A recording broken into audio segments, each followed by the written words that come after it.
Vítaj Peťo, díky, že si prišiel. Vďaka za pozvanie a vítajte aj vy. Ďakujeme. Nikto nás ešte neprivítal doteraz, to je krásne. Akože, no to je iný pocit. Tretí host a normálne nás takto krásne privítal, to je novinka. No, začneme otázkami, vymýšľal ich pán Lukáš Seban. Ne, to som ja, kebyže náhodou. Týkame si. Ja si myslím, že si máme týkať aj, lebo Dobre, takže si týkame. Nebudeme sa tu hrať na... My vždycky doteraz sme takto začínali, že vlastne skúsili sme nahodiť daného hostia do ChatGPT. A že čo vlastne nám prezradí táto umelá inteligencia o ňom. Dozvedeli sme sa párkrát akože zaujímavé veci, takže... Teraz sa ja niečo asi dozviem, lebo neviem, že čo tam u mne môže byť vôbec. Netuším. No, zadáme do chatu GPT, kto je Peter Chrypko? No, našiel som viacero osôb s menom Peter Chrypko, takže je si jedinečný. Nie som sám, to je dobre. Jedna verejne dohľadateľná osoba je Peter Chrypko, ktorý sa objavuje vo verejných obchodných a živnostenských registroch ako konateľ a spoločník spoločnosti Sa Service. To je pravda. Toto si ty, hej? To som ja. A tiež ako živnostník Slonovo. To som tiež ja. To si ty tiež. V oblasti stavebných a ďalších podnikateľských činností. Ak ste mysleli iného Petra Chrypka, napríklad športovca, verejnú osobu alebo niekoho konkrétneho, napíšte viac kontextu. Mesto, firma alebo oblasť a dohľadám presnejšiu odpoveď. Takže myslím si, že dal dačo. Dal niečo. Dáme presne, že... Ale v dnešnej dobe si myslím, že čo je akože najvyšší bod tvojho života je, že už keď o tebe vie umelá inteligencia, lebo keď napíšeš Lukáš Seban, Kristián Čorej, nevieme, koho myslíte, hej, ale že keď človek akože sa nachádza v ChatGPT, to je perfektná vec. Takže... On si prešiel obchodný register, čiže podľa mňa Kristiána tiež nájde, lebo ho nájde ako živnostníka 100%, či? Jasné. No. Takže som tam vlastne... Takže, však tam budeš mať, že držiteľ svetového rekordu Guinnessovho, to je pravda. Medzi tých 210 000 ľudí má určite tam... Tak. No ináč ako to, čo nenašiel ChatGPT, musíme povedať logicky my. Takže my sme ťa zavolali, pretože si vedúcim údržby obchodného centra. Áno, je to tak. Nebudeme menovať obchodné centrum. Samozrejme nebudeme robiť reklamy zadarmo. Čo ťa tak zaujíma? Čo by ťa tak zaujímalo, keď povieš, že človek povie, že je vedúcim údržby obchodného centra? Lebo ja som veľmi taký nezávislý člen tu na tohto. Kiko predsa už má nejaké o tom vedomosti, skúsenosti, ja nie. A mne prvé, čo napadlo je, že ako sa človek dostane na takú pozíciu. Či akože treba na to nejaké špecifické vzdelanie, alebo skúsenosti, kvalifikácie, niečo v tomto? Skôr skúsenosti a kvalifikáciu, tak minimálne alebo bude stavbar, alebo bude elektrikár, alebo bude elektrikár. Lebo je to budova a v tej budove sú tzv. TZB, technické zariadenie budov a je to samotná budova, čiže o tých budovách niečo musíte vedieť. Alebo ako sa stavia, čiže budete stavbar, ako sa zariadzuje, čiže budete nejaké technológie, budete vedieť niečo o technológiách, alebo potom v každom zariadení máme elektriku, tak budete elektrikár. A rokmi praxe, alebo čo, tak zistíte, že viete už ovládať nie že všetko, ale o každom jednom zariadení niečo viete. Aj o tej budove, aj o vzduchotechnike, elektrike, osvetlení, schodoch, výťahoch a iných zariadeniach, ktoré v tej budove sú. Dobre, si vedúci údržby, dostal si sa na tú pozíciu. Čo je tak, že čo máš na starosti že priamo? Priamo? Hej, že proste keď by si mal opísať svoju prácu, čo máš na starosti? Na starosti mám ľudí, ktorí zabezpečujú, že keď sa niečo stane, tak aby sa o tom vedelo, aby sme hneď vedeli, že čo sa stalo, aby sa čo najrýchlejšie zariadilo, aby daná pokazená vec sa opravila. A potom sú tam pravidelné revízie a servisy daných zariadení. Niečo vychádza z vyhlášky 508/2009, to je taká naša o bezpečnosti práce a potom sú tam predpisy od výrobcov zariadení, aj od nejaké normy, požiarne normy, požiarníci niečo chcú, hygiena niečo chce. Je na to veľmi veľa predpisov, čo by človek mal dodržať a kontrolovať, či sa to deje. Tak to je gro tej činnosti, udržiavať technológie a tú budovu, aby fungovala. A toto znie tak silno, že byrokraticky, no je to skôr taká práca v teréne, alebo práve taká, že papierovačka? Je to Časť je papierovačky, lebo vlastne sú tam nejaké termíny, že niektoré zariadenia treba kontrolovať každý štvrtok, niektoré každý pol rok, niečo raz, niečo denne.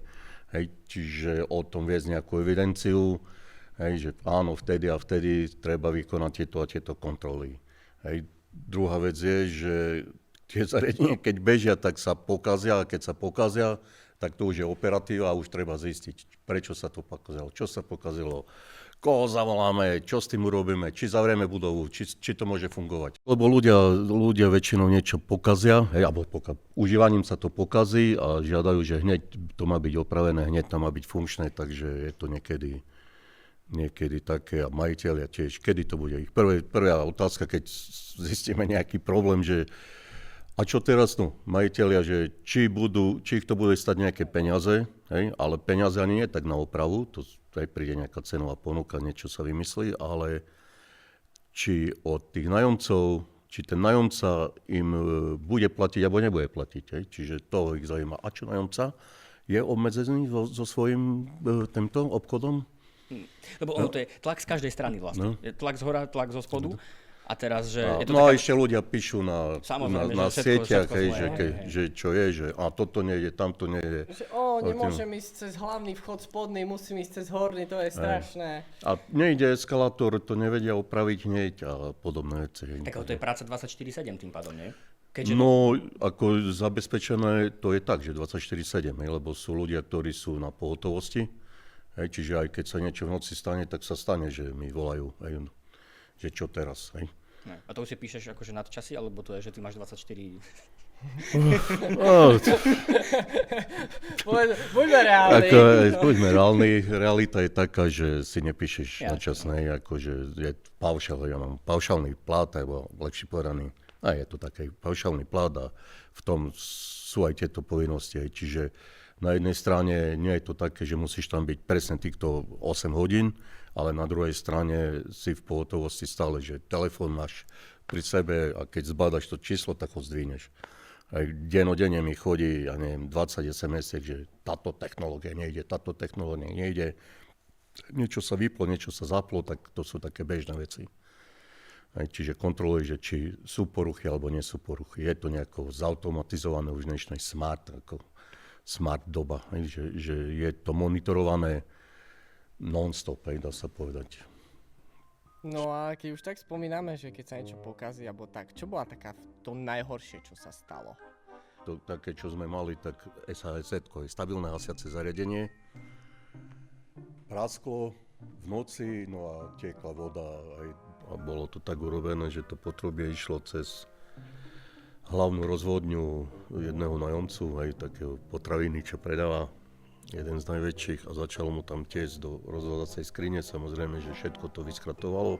On prišiel, nič mu nešlo, že čo je, a kolega vošiel do tej rozvodne a bol zhasnutý. On hovorí, čo, aký problém máte, hej? Ja si nevšimol, že stojí vo vode a zapínal deon, hej.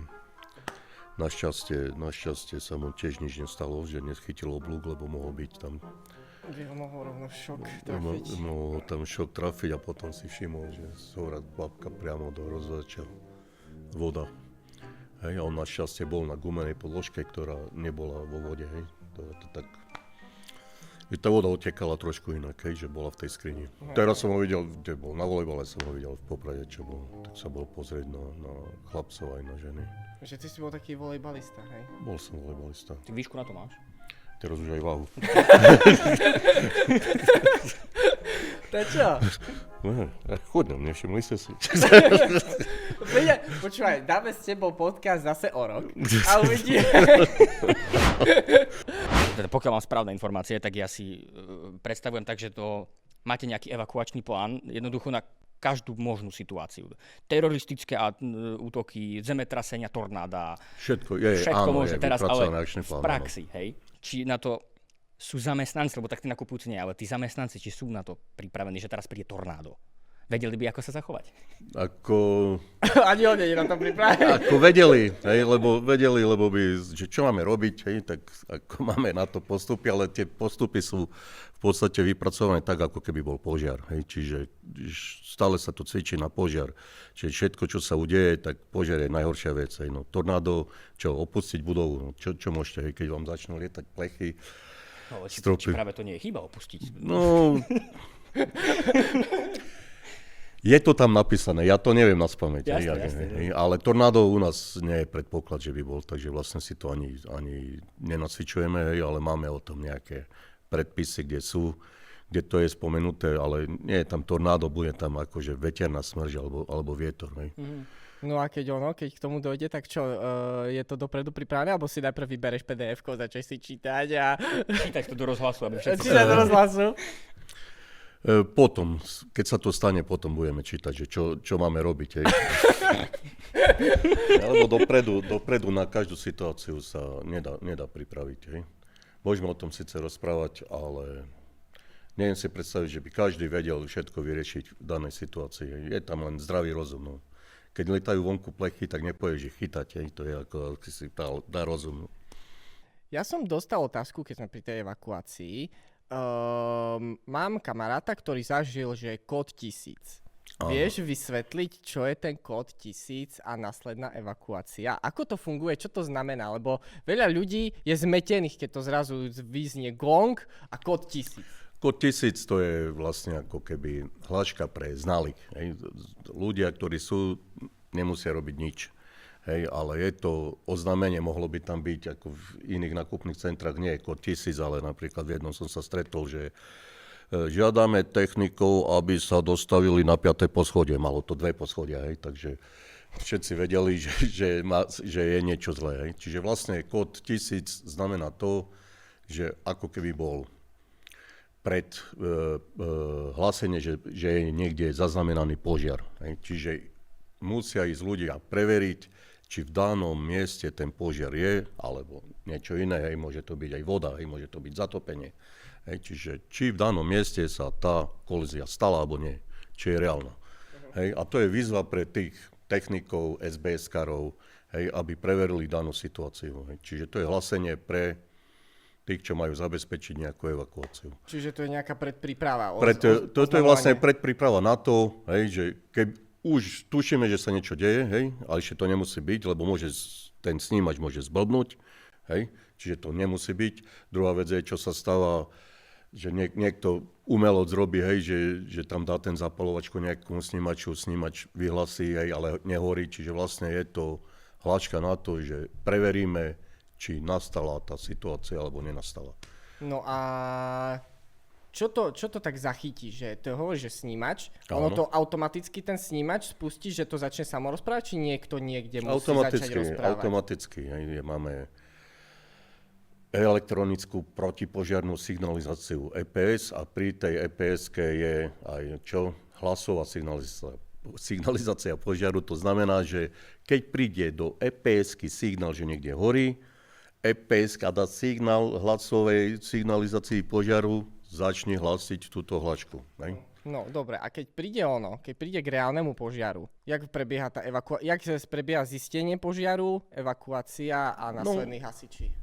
Prvý je, že príde kód 1000. Takže to vieme, že niečo sa deje. Ide sa preveriť, lebo operátor mu tu na tej EPS-ke mu vyskočí, že áno, ten hlási, že tam by mohol byť požiar. Čiže on vie, že áno, je to v tej miestnosti, vyšle tam hliadku, alebo SBS-kara, alebo technika, ten tam ide preveriť, či v danej miestnosti fakt horí, alebo nehorí. Hej, má na to 4 minúty, keď si dobre pamätám. Po 4 minútach, keď zistí, že je to tam, že potvrdí, že horí, hej, tak potvrdí, no a vtedy sa už privolávajú hasiči, hej, čiže operátor, ktorý je na pracovisku, väčšinou je to pracovník SBS, hej, zavolá kde je hasičom a hasiči vyražajú a začína evakuácia. Už namiesto kódu 1000 začne prebiehať hláška, evakuácia, opustite priestory, lebo horí. No a dovtedy by malo byť každé nákupné centrum nad 200 štvorákov, kde sa pohybuje 250 ľudí, za 6 minút by malo byť prázdne. Hej. Je to uskutočniteľné? No je, lebo keby sa všetci riadili tými pokynmi, tak je to v pohode.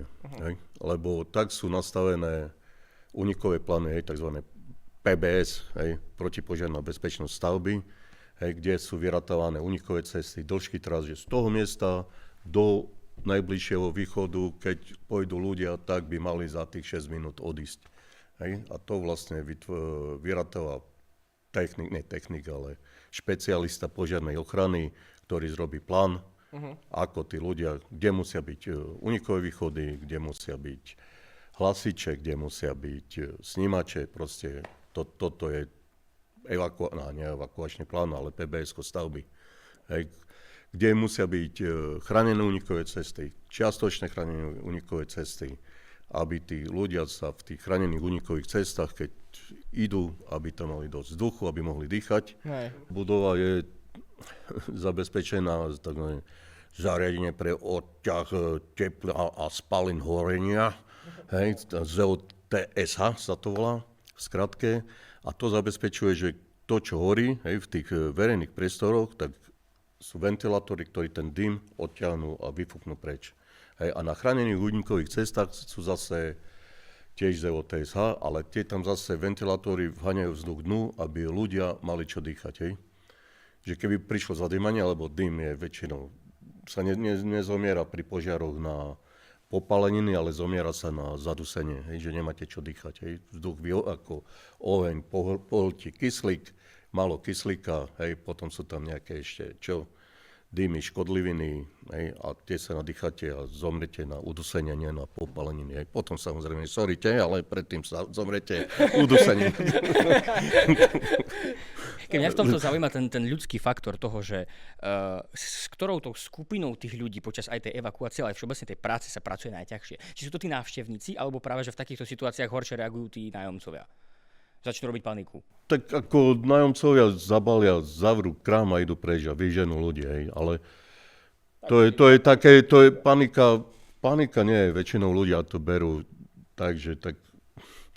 že idú preč, ale najhoršie sú ľudia v reštauráciách, tak tam to je najhoršie, lebo každý chce si dojesť obed a tí nechápu, že sa majú od rozjedeného jedla postaviť a odísť, takže vyhnať ľudí z reštaurácie je väčšinou problém a potom sú tam ďalšia skupina, čo je v reštaurácii, tak to sú časníci, ktorí chcú zinkasovať za ten obed peniaze.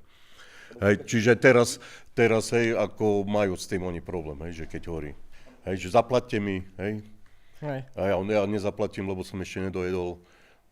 To sú také klasické veci. A potom sa udusia a zhoria. A potom sa udusia a zhoria pri jedle. No. To je také plus v reštike. Hneď je to grillované ako v pohode. No.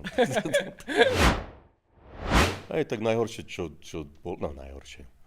Aj v nákupnom centre, keď bomby, prišli policajti, ohradili celé nákupné centrum paskami 50 metrovými, na každých 50 metrov stal policajt, nepustili nás tam, všetci sme museli opustiť pracovisko, tak jak sme boli, 6 hodín prehľadovali budovu, s jedným psom, ten chudák už ani nevedel, či má jesť, či má chodiť, už ani chodiť nevládal.